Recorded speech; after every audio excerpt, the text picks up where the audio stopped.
Hi, everyone. It's Christine Blosdale here again. Welcome back to Out of the Box with Christine. I am very, very excited about today's show because, wow, I think it's definitely a program that is needed right now. My guest today is Leah Marshall Marmulla, and she is an NLP practitioner, neuro-linguistic programming practitioner. We'll talk about that. She's also a dietitian, speaker, and author of the book, What the Mind Sees, the Body Feels, Creates, and Attracts. And wow, Leah, what a topic we can have today based on the situation we find ourselves. Welcome to Out of the Box with Christine. Thanks for the invitation. I am very excited to be here.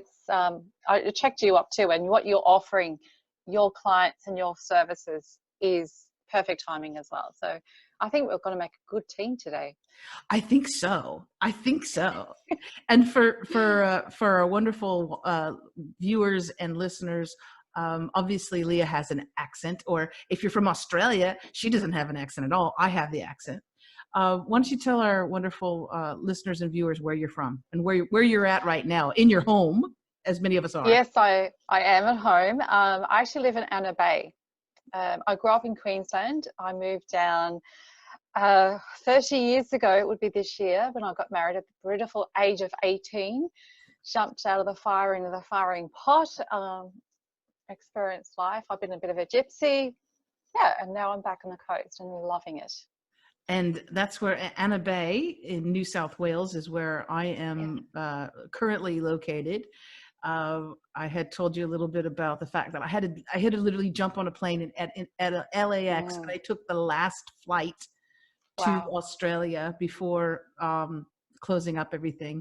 And now I am in my, I have a 2-week self-isolation here at the house. And so it's actually fine for me because I'm quite of an introvert, but I'm getting a lot of work done on the computer. Which is the benefit. It's one of the benefits. You know, when we get over the shock of going, oh, I have to stay here, it's like, oh, there's so much possibility and so many opportunities. And you notice there's a lot, you go, oh, I didn't know there was dust there. I'm ignoring that. No. That is the least of my worries. I'm not a clean freak. My mother was, but I'm not. No, it's just part of life. So let's dive into what you do, NLP practitioner. I'm very familiar with neuro-linguistic programming, as I've interviewed quite a few master practitioners and teachers. But why don't you let our listeners and viewers know a little bit about NLP and how that applies to your life? Okay, so NLP is really designed to help the brain restructure itself, and using the words that we use, but also our interpretation. So I'm very selective on what tools I use. A lot of reframing. So when I'm talking with my nutrition clients, it's about asking them to explore what else the story could mean. You know, why do they eat too much? Well, what else could it be? You know, it's not, let's get rid of the guilt for one. And maybe it's actually a message that you got from your parents or whoever. So a lot of compassion is built into that process, so that they have self-compassion, self-understanding. They go, oh, well, I can actually change that now. I don't have to continue with that. And the other one I love is using the hypnotherapy part of it, where we go back in time to get to forgiveness and understanding and awareness, and really untangling the web that we've created at a very early age that's impacting now. So they're the two primary tools I use, and everything else just comes naturally, basically. And they're very powerful tools too, because my understanding is that while we like to think that we're in control, Christine, the conscious mind of Christine is in control. My understanding is that the subconscious mind really runs most of the show, right? Which is, and a lot of people don't know what the difference is. They don't know what a subconscious mind even is. Can you explain that a little bit? Okay, so my interpretation of the subconscious mind is really anything that you've learned onto autopilot mode. So it's in the body, it gets trapped in the body when you have a high emotion. So fear example is maybe you were yelled at as a child for getting into trouble, and all of a sudden you're interpreted that your parents didn't like you or love you, and so they go, oh, you almost freeze, and so it gets trapped in the chemistry.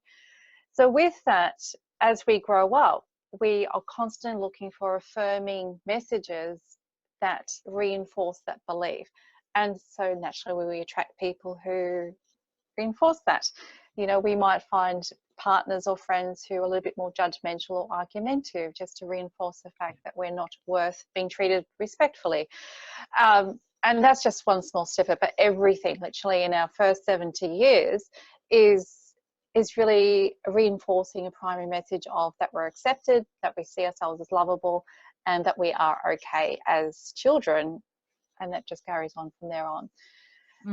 The other downside is that when we start to change our body chemistry, because our self-belief is a negative one or a limiting one, and I see it all the time with diseases, and it comes down to the ideas of symptoms literally being a message for the body to talk to us, and then to understand where we're going off the alignment of love. Does that make sense? Yes, very much so. Yeah. Oh, good. No, it Because does. it's very complex. It's like a spider's web, and to disentangle a spider's web, as we know, you literally have to pull it off you because it gets so sticky. Well, and we all, we have those moments or those triggers, right? That happen to us in life, either in relationships or, romantic relationships or business. And someone might say something and there's a trigger that you're not even aware of, and you react in a certain way. And those neural pathways, which my understanding too, is that it's like a channel, right? So let's say my finger is a channel. And if it's dug deep enough, when a trigger happens, it's going to go, it's like, water, it's going to go right into that, that big divot and travel to that reaction, whatever that reaction is. I'm going to bite at you, or I'm going to scream at you, or I'm going to be that fight or flight mode that we tend to have. Very much so. So it's really important to know what's going on, right? Yeah. Absolutely. And it's the knee-jerk reactions when you think, what did I just say? What actually just happened? And that's like the exploding bomb. You've hit a core issue from a very, very deep level when you've got no conscious control over your reaction. And that can be really confronting to some people. Or when you just don't understand why you're eating or drinking as much as you are. It's just a compulsive need. And it doesn't matter how much you talk yourself around, or you give your guilt trip, or you do your strategies, your mindset, until we actually unravel the core issue and the understanding of that, and we love and accept ourselves and forgive the past for what it was at the time, we don't really see change, or not enough change to go, oh, you know what, life's good. And that's what I help people to achieve, is an understanding of themselves, the awareness. They can make conscious choices then, and have a lot more self-compassion in the moment, and just let it go and move on easier. Well, and it's one thing to be able to, and I'm talking about this experience with friends that I know, people that I know too. It's one thing that something bad happened to them, traumatic happened to them, maybe when they were young, and let's say it was a parent, which is horrific, because your parents are the people that you look to protect you, right? And then if they cross that boundary and hurt you physically, emotionally, spiritually, sexually, then that wound is, you're carrying it around quite a bit. Now, we might even be so enlightened and so in touch with ourselves that we might be able to forgive them. But what I found is that one of the hardest people to forgive is ourselves. And that carries, that's a big package, right? Yeah. So again, this is where the hypnosis is beautiful, because it's a very gentle process. The mind itself is actually being held in the space of love. And so when we go down into the layers and we get to that really deep issue, that we need to start looking at ourselves and forgiving and reframing that a lot of those issues you just mentioned as a child is not your responsibility. It was the adult who is at fault, and that there's the adult who actually chose to do that. and then letting that inner child actually see that they were not responsible, and then forgiveness to that point, and go, okay, that's so not me. And I've learned so many tools and different insights, and I have so much strength and wisdom because of that experience, that as an adult I can now use. And so having compassion shown to the little child at whatever age it was that happened, and letting them really, really feel and understand it was not them. Right. You know, they chose to take it on because that's what children do. They feel responsible for other people's bad behavior because it reflects, well, I must be a bad person because they actually hurt me. Right. But it's not the child is at fault. It's actually the adult who chose to do it for whatever reason. They are still hurting as well. Right. So once we can get the inner child feeling, okay, that wasn't me, that wasn't me, that wasn't me, I am still at my core of core love, and help them to see how much they've achieved because of that wound, and how much really stronger they are because of it, and what they've achieved towards their current age, and just really praise and acknowledge that, we find it is easier for them to let it go. It's still there, and it takes time for that actual physical wound, so to speak, like an ulcer to heal. But it's like that soothing sun, and then we can actually give them the skills to reinforce the positivity, the love, you know, talk to the inner child and put them on the legs, and, you know, give them that big beautiful hug that we all want to have, and, you know, reinforce that at their core it's love, and their actions are, you know, understandable. So for self-forgiveness, it becomes easier. Not easy, becomes easier. Becomes easier. Yes. Yeah. I think it's kind of all encompassing too. When you I know that I've had situations when I was a kid that, you know, things that happened to me that I was at the time too. I would always, my adult Christine would step out of my little tiny Christine and go, wow, that was a real overreaction from this adult, you know, that was a real, why did you do that? Why did you behave that way? I don't even know where that came from. But as an adult too, because as a child, you don't have that knowledge, that breadth of knowledge. But as an adult, to go back and to say, that person, although they hurt me, was doing the best that they knew how. And then when you also look back and you see what kind of childhood they had, yes, it makes sense. Now, again, it doesn't mean it doesn't approve of the treatment. It doesn't condone the treatment. It just makes it like, okay, I get it. On a human level, I get it. Yeah. And that's separating yourself, though, from the victim, being the victim in that. So, but that takes a great deal of work, or can take a great deal of work. Consciousness. It's being conscious of what your thoughts are and your reactions. Yeah. And this is, again, where the hypnosis and the guided meditation is faster, because you actually go down to the root issues, and the closer to the actual core that we can get to, once we pull it out, it's like a string of pearls. So if you can break the thread, the past experience, or the multiple experiences that are attached to that particular core, can unravel faster. So what I found firsthand, and also working with clients, is the closer we can get to it, the thing, the emotional attachment that really locked in at the moment, it actually does loosen a lot of the other memories. And then we can go, okay, well, that was similar, but that isn't, I'm not reacting to that. You know, that was also something that used to piss me off big time, but I'm not getting pissed as much. Yeah. You know, it's actually, oh, that was an interesting thing. You know, what the hell happened there? But the edge is gone. You know, the knife is blunt. It still might hit, it might still hurt a bit, but it's like, that actually is so soft now. It's not love yet. I'm still pissed off, but, you know, and that is where the magic really starts to happen. And you can catch yourself sometimes. Like I had moments where I would be triggered with something, and then the feeling of abandonment, because that was my core issue, right? The feeling of abandonment would come in, and then I could feel myself start to spiral, and that feeling inside, it didn't feel good.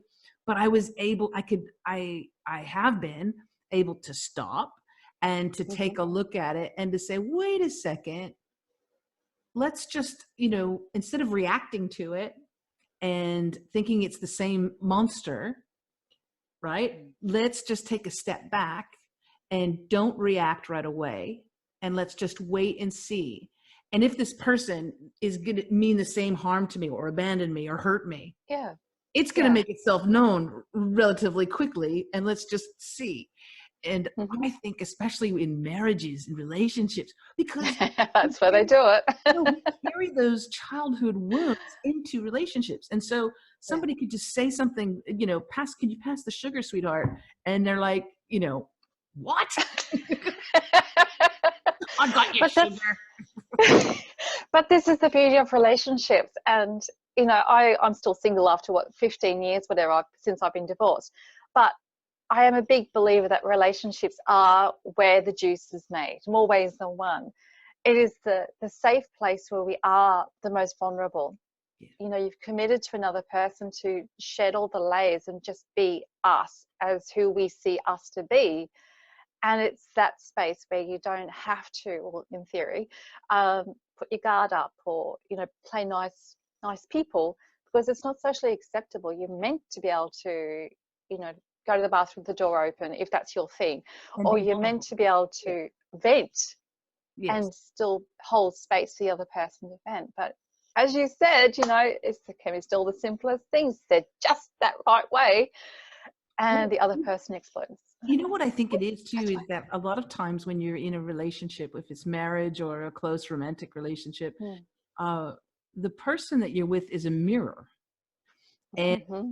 some people don't like to see themselves. And I'm not talking about physically seeing, what you No, look no. like in the mirror. Oh, I got these things or whatever. But they are a reflection of you. Mm-hmm. And Yes. if you don't like yourself, if Mm-hmm. you don't think that you are worthy of love, if you're worthy of respect, if you are worthy of being treated well and cherished, then Mm-hmm. you're going to also attract those people that will reinforce that, Yeah, because that's what you're telling the universe you want anyway, right? You're like, that's it. right. Absolutely. And in part, that was where the title of the book came from. What the mind sees, the body feels, creates, attracts, is because of that, what we put out there. And we know that with quantum physics, there is legitimate science now to show that what the vibration of us is, emotionally, physically, what we're sending out is what, like a magnet, draws back. So you're absolutely on agreement with you that, our relationships, our friendship, even our work colleagues, the type of work we go into is a reflection of that. And it's asking us to look at the mirror with clarity and go, oh, okay, I need to polish this section of my mirror, myself, Yes. and make it congruent with the rest of what I choose to be. And looking at our values and going, okay, that one's misaligned as well. What does that actually mean? Where did it come from? And whose actually is it? Because often, again, as children, we take on our parents' beliefs because that's what we do. They're semi-gods. We believe in God, the universe, whatever title you want to give it. But our parents, we trust them implicitly because they are meant to be our safe zone. Mm. So we just take on. It's through osmosis. We interpret the world through our parents' eyes. And it's when we become adults, we need to, in fact, then go, I don't like that belief. It doesn't fit within my own personal values anymore. And adolescence is a time to experience that, which is the boundary pushing, the risky behavior, all those things that as teenagers think, oh, just don't do it. But we're going to do it because we have to do it. It's important to do it. And as adults, parents, tend to go, okay, guys, I trust you implicitly to know the foundation's done. I don't agree with you, but I respect you to allow you to do it. And I found it with my kids, as challenging it was with that, because I actually didn't have contact with them for 8 years. I had to trust the process and really step back and say, guys, I'm hurting because of your choice, but I understand and respect your choice and just do what you have to do. And it's a challenging one, but it's so important. And you see with the empty nesters, it doesn't matter what age the children leave, Right. it's still the same process. You've got to go, the foundation work's done. I don't agree with you because I'm actually hurting. but I love and respect you as individuals now to make your own choices. I'll always be here. I will always have my side of opinion, and you just have to accept that. But this is yours. Hand it over on a silver platter with lots and lots of love. I And love that. it's fun. It is so hard to do. Well, it was so hard to do. It's easier now. But yeah, it was a big one I had to learn through, and it hurt like hell.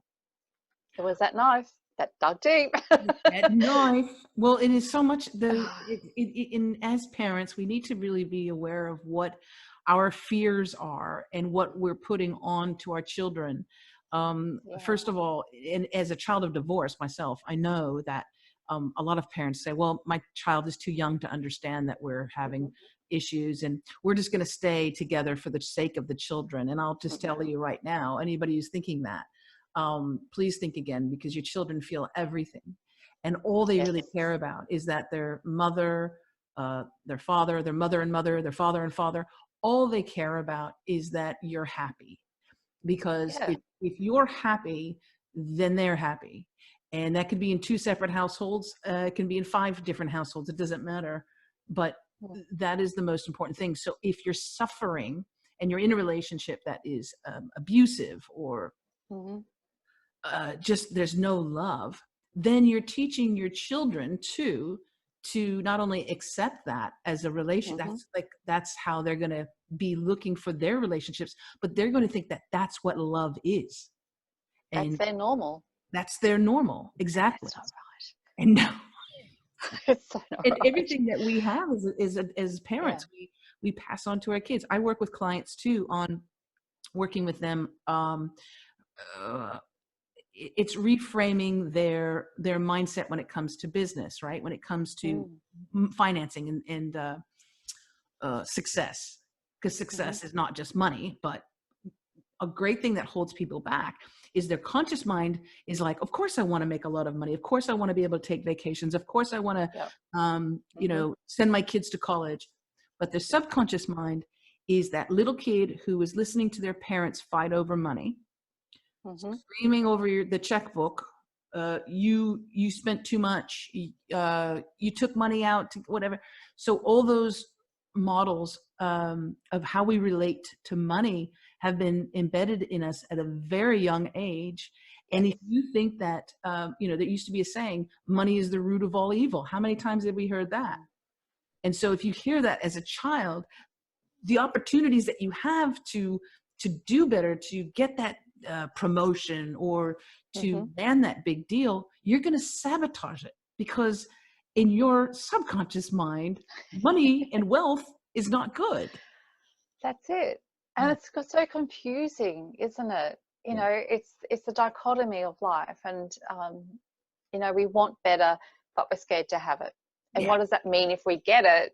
Does that make me a bad person, or does that make me whatever the story is that we interpret it as a child? Exactly what you're saying. And it's fascinating. This is part of my work that I love too, is just helping people to understand themselves and go, oh, I don't want that. I don't actually agree with that anymore. I don't want to agree with that anymore. And that's so powerful when they get to that level and they go, I want to believe something different. And then we can plant positive beliefs in there. Louise Hay was brilliant at that, all those affirmations.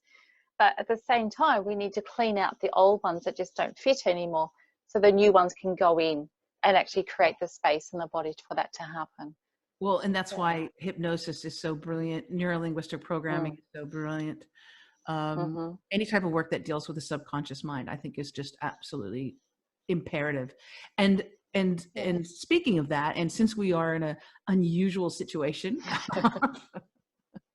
we'll wait someone. We're also probably just like we're probably a couple blocks away from each other, but again, we are doing this on Zoom, recording this podcast, and because I'm isolated in the house because I have a 14-day, 2-week self-isolation. Although when I get out, I think everybody's going to be having to stay inside. That's right. I'm just going to stay. So you still won't be having that wine with the friends on the balcony. But obviously there is a great deal of fear, a great deal of anxiety, a great deal of stress. and panic that is happening right now. And I think what would be really good for our viewers and our listeners to gain some type of insight on what we can do on our own, and also, of course, connecting with you and talking to you, and perhaps booking a session with you. But what are some things that we can do to help us in this time that is so incredibly different? It's something that many of us have Yeah. never dreamed of experiencing, and so it's new and it's Yes. big. Yeah. What can we Yes. do? What's I good? I agree. Okay, it's like, where do you start? I think the easiest thing that anyone can actually do is turn off the TV. Seriously. That's right. First of all, it's addictive, and it's a strong repeat on the negative and what we cannot do, and it was Yeah. interesting. I'll give you this little bit of a story. The other day, Sunday, there was on Facebook, a post came out of what the next level of restrictions were going to be, and my body actually went, what? I had a physical, visceral reaction to that, and it was just like, and the image of pre-war came in. And obviously I haven't lived through a war, but it was like I was back before the First World War when all the restrictions started to play out. I'm going, okay. And I do believe in transgenerational trauma. My grandmother is German, so of German descent, and my dad's Scottish. So all this generational stuff come up. I'm going, oh, okay, great opportunity, but freaking scary stuff.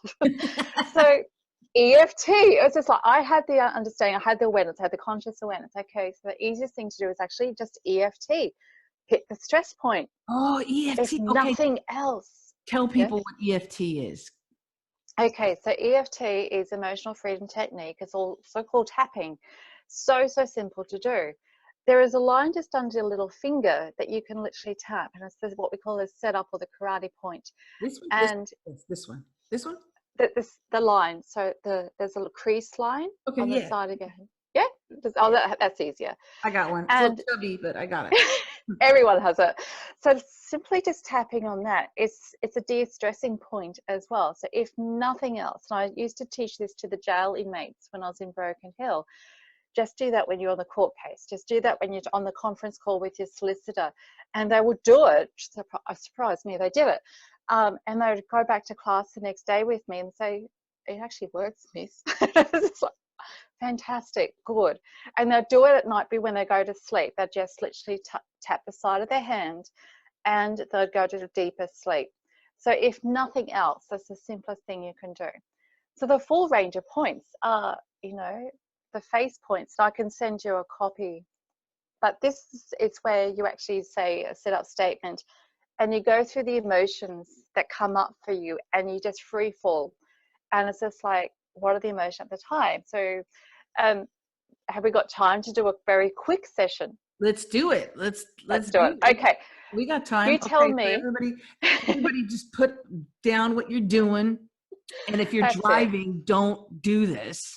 No, but you can listen, because again, the right beauty, now anyway, so you have plenty of time to do this. the Okay. beauty of this as well, and you don't have to tap. And I do it again when I wake up during the night and I'm not sleeping well. I actually say, I just do the setup statement, and within 2 rounds, I'm actually asleep. So you don't have to tap. The principle is that you say the negative statement. So what is a feeling that you have at the moment that you like to look at? Well, no, let's do it for the collective. Let's say I'm afraid of dying from the coronavirus. That's a big one. Okay, so I even mean, though let's make this count. that's true. Okay, so even though I'm scared of dying from this potential threat, I still love and accept. Oh, so do we repeat after you? You can repeat after me. So Even though I'm scared of dying, I'm scared of dying, I still love I still love and accept myself. and accept myself. So even though I'm scared of dying, Even though I'm scared of dying, I forgive myself. I forgive myself. For having these fears. for having these fears. So even though So even though I'm scared of dying, I'm scared of dying, I'm trusting the process. I'm trusting. Oh, I can feel that one. I'm Everybody's trusting like, the I'm process. trusting the process. Yes, That is the perfect time for now. that is the perfect time for now. Yeah. Okay. So as we're tapping through the points, this fear, This fear, out of control, out of the control, apprehension. So that under the eye, apprehension. apprehension. The uncertainty under the nose. Oh, the uncertainty. Yes. Mm. Losing control. Losing So control. yeah, so that helplessness.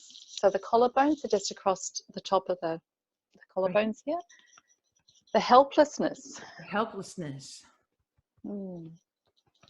And then for women, or for guys too, it's just under the bra line. So just. Okay. Oh, really? What's that? So there's a pressure point on the side of the chest that's linked to the circuitry. Yeah, so just the helplessness. And what I'm getting is unable to protect our family. It's out of our hands. Yeah, and then the top of the head. Yeah, so the crown chakra. So when we're going through the tapping and we see the feelings coming up, just say what it is for each individual. And most people will find that it just gets lighter, and you might get down to a core. Lots of people will cry. So the collarbone, yep.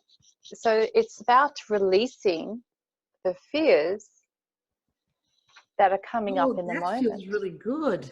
Woo. Yeah, it's amazing, isn't it? So simple. Now that's just the baseline. There's a lot more that you can learn. Tapping.com or Tapping Solutions in the States is one of the leading organizations that do it. They have free tapping sessions that you can just follow online with. We'll put that link with the show in the Yeah, show notes, as well as yeah, if we can we put your website as well and absolutely. Thank you. okay. Yeah. Go ahead and say, so people who are listening will hear, what's your website address? So steps to change, all words, steps2change.com.au. Okay, that's right, because you got that Yeah, .au at the end there. That yeah, was really nice. That was really, really nice. yeah. So we can apply that really to anything. And I know I've heard the results from tapping Mm, are phenomenal, and people yep. like scientists don't understand it, do they? Well, that's not true, because Bond University, we have a psychologist here who has actually done a lot of actual research around it.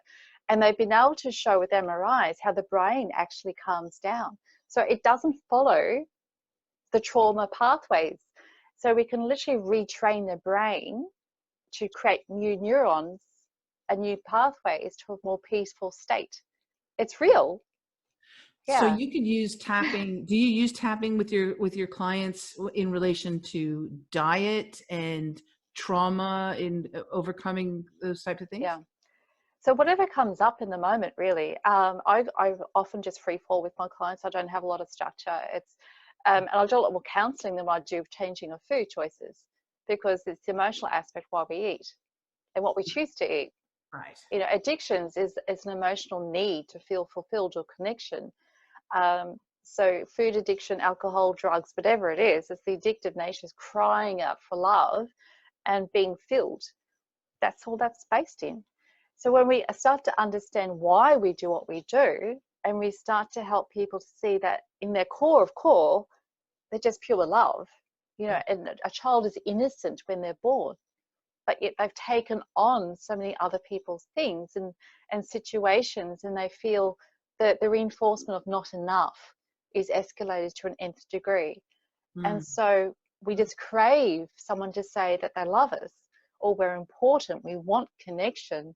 Yes. But for so many people in the past, they've been hurt, and the barriers have had to go up to self-protect, or they've had to distance themselves because of trust issues. The trust is being violated.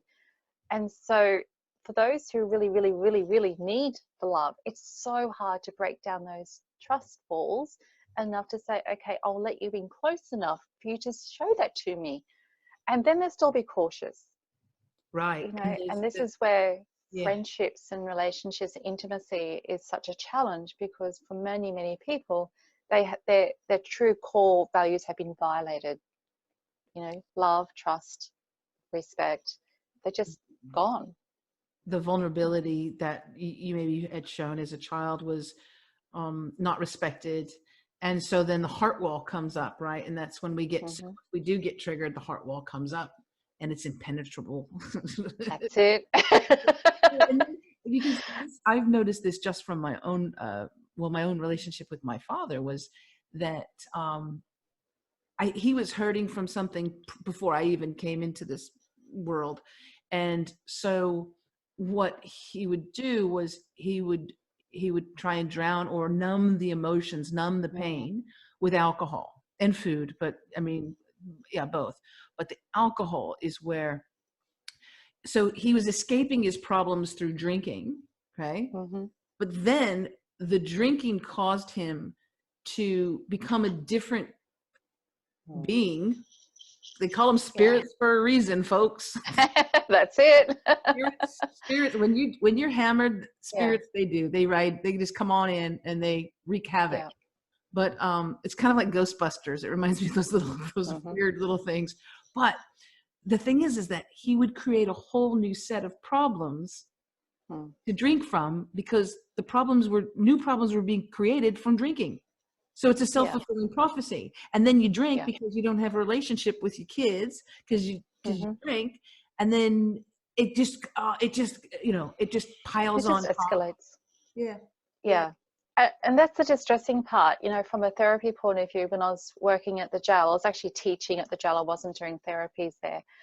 But listen to their stories, and you just, you know, these guys, they're really nice guys. They just got into the rut. And the number of men who were telling me that their parents were alcoholics or drug addicts, and they'd literally drive, you know, put blocks of water in their feet so that at the age of 7 they could drive their parents home from the pub and things like that. You think, oh, it just blows your mind. But these kids obviously loved their parents so much that they couldn't leave them stranded. So they parented the parent to keep the parent safe. Yes. And then because the parent weren't able to heal themselves, they were constantly in that cycle of abuse until the child grew up to be addicted themselves, or use, one guy was a fraudster. You know, he literally wrote things off and did all these really interesting things with money. But it was actually to give back to the family. Like his intent was to make sure that his children had the best of everything, because he couldn't save his parents, you know. And listening to the logics, and that makes sense to me. I get it. I don't agree. And we would have conversations around this. And the number of the guys who actually let the guards down enough to say their truth to me was mind-blowing, because I heard them. There was no judgment. And once those guys felt respected enough to go, you know what, I get it. I don't agree, but I get it. You know, let's work on the future. What can you do now to start to unravel that and see how good you are? You know, and that's what I did. That was my teaching lesson time. We did the maths, we did the English, but it's so needed. And because we don't teach this to children, do we? We don't teach them to pay attention to their emotions, or to express themselves, or to tap. You know, wouldn't that be wonderful if you're nervous going into school, or if there's a bully that's bugging you, you know, to do those things, to tap into our own emotions. But I really, how lovely that the work that you did with people who are incarcerated. So many people pass judgment on anyone who is facing, you know, imprisonment, or who are spending time in incarceration. And I mean, and people who friends of mine who are quite, you know, enlightened or progressive, the way that they speak of someone who's there, and is shocking, because they too were once children. And I bet you, if you Mm-hmm. took a time machine back and you saw what they went through, now maybe not all of them, but what a large majority of them went through, then you might be able to understand where they went off awry. And again, it's not Absolutely. condoning what they do. It's not saying that it's right to steal or to No, no. murder or to do any of that. But Mm. now you're also going in and actually giving them some hope for themselves. And they've got children on the outside too. Yeah, Yeah. that's it. They need someone to say, I hear you, I accept you, I love you, and I forgive you, because at the end of the day, you're just doing what you could do. This is what you had to do to survive. You know, Yes. you're just acting out of fear and hurt. I hear it, and I forgive that part of you. Yeah. Well, we as human beings, we have more compassion for, pit bulls, and I mean, dogs that hurt, dogs that hurt or may. Oh. We do. We have more compassion for animals. Yeah. Maybe because we think, well, they couldn't help it or whatever. But when you think about the mass of humanity, there's so many people that are hurting. There's so many people that are desperately in need of love. And and I think, and this is the hit I just got. Wow. However we want to say how the coronavirus, this situation that we're dealing with right now, if however you believe it came to be, if you want to believe it came from a market in China, if you want to believe that it came from the government, if you want to believe it came from, I don't know, some remote island, whatever. What's interesting is that as a society, we have a lot of dysfunction and illness, dis-ease, right? Yep, totally. Dis-ease. And you can see it. I mean, there's millions of children that are still in child slave labor. There are millions of children that are sex trafficked. There's millions of children that are hungry, that are, beaten. So as a society, as human beings, we're quite sick. And I don't mean physically sick with the cough and the, all that. We're not a real healthy race of beings at this moment. And this also might be, and it's not a purging, I'm not saying that, but a moment to step back, step within. We got a lot of time on our hands, right? Yes. Yeah.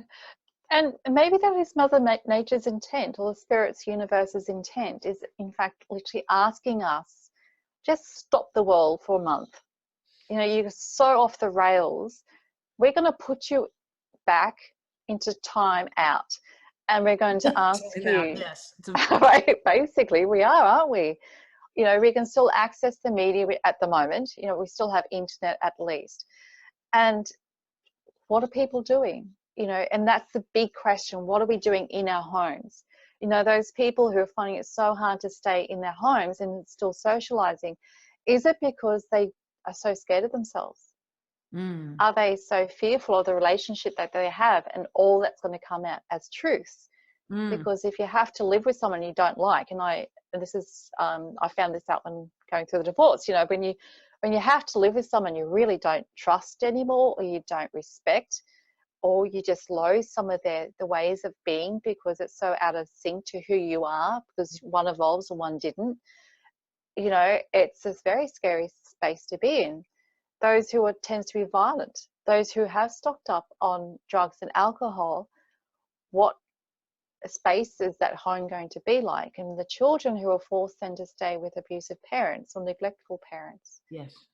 I think we need to step back and not only go within ourselves, but actually open our hearts even more and have the downtime to meditate or whatever works for each person, to hold space for the rest of the community who just can't do it. Yes. And the imbalance of that is massive. You know, Well, and and this is the other awakening process that we're stepping into. If you look at, I don't know, the 3D, 4D, 5D dimensional aspects, I'm not on top of that. I know that 3D is very physical. I know that 4D is a bit more spiritual and awakened. The 5D, from my understanding, is astral. So where are we on the spectrum as individuals, but then collectively? And there is a shift.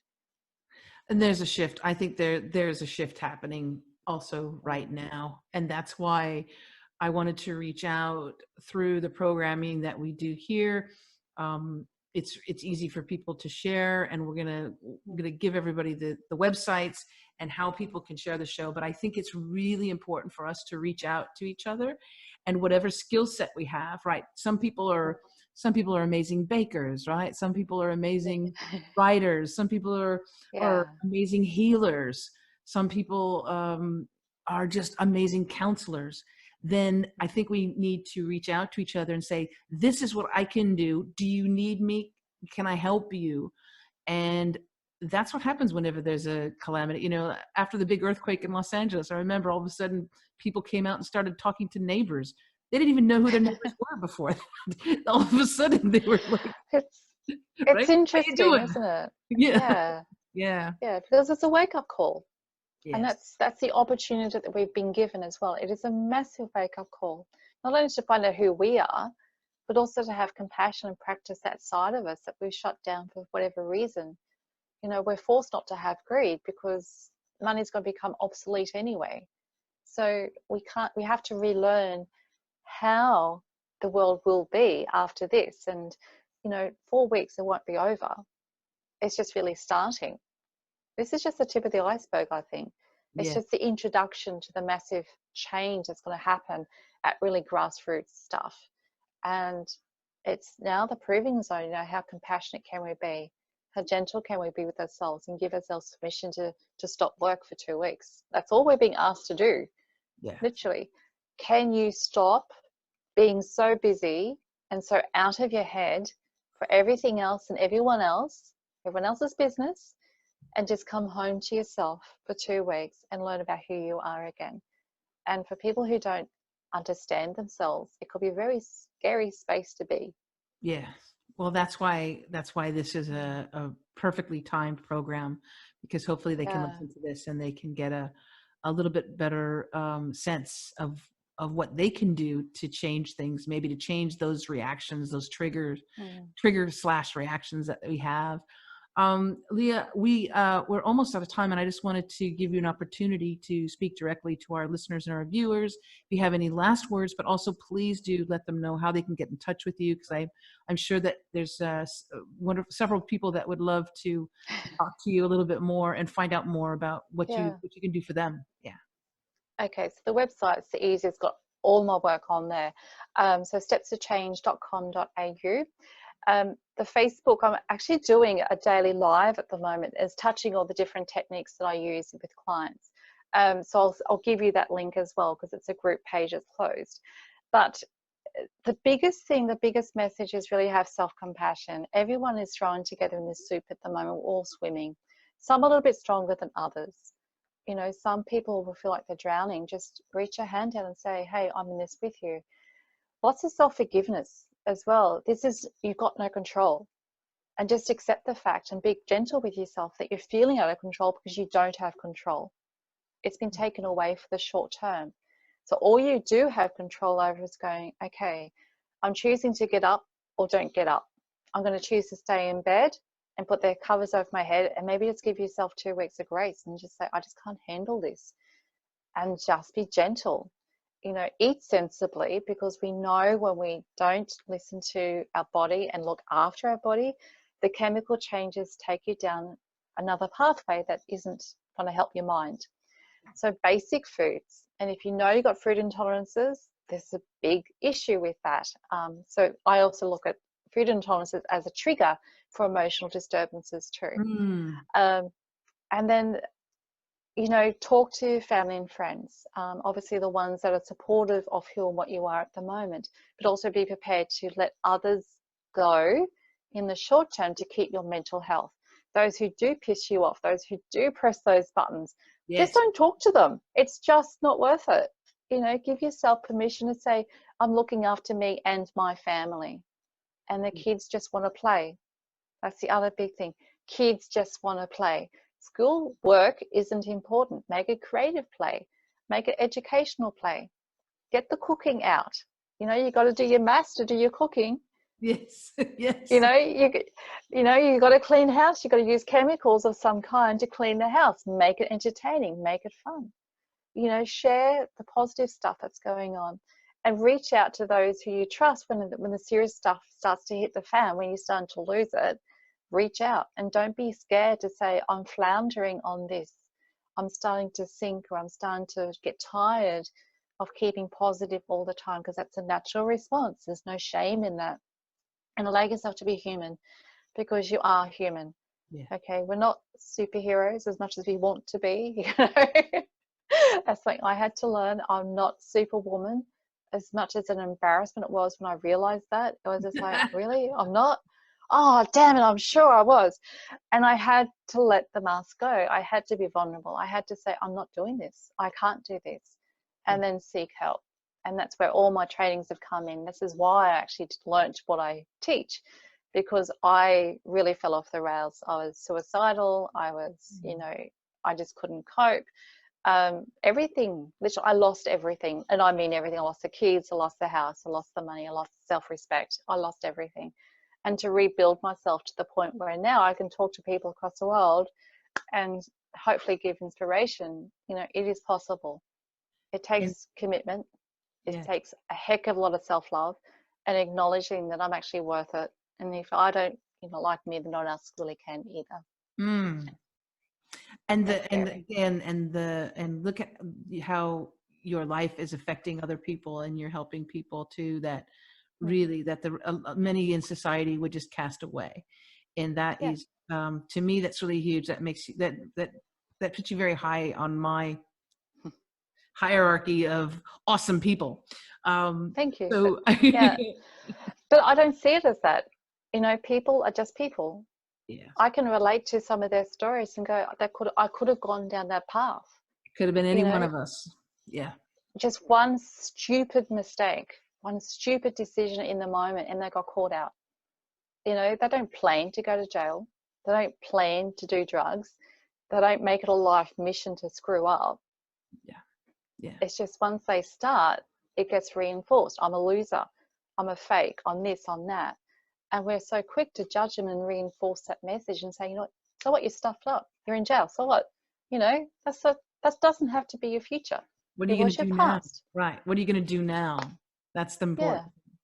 And Yeah. what a great way to end the show on a positive note too. Mm, Like no matter where you're at in life, no matter what's going on, there's always that's that it. choice. We have that choice.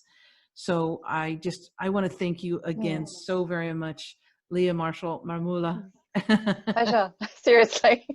Thank No, you. it's an honor. Thank It's you. an honor to help others. So yeah, you're welcome. Thank you. And we'll make sure we have links to everything.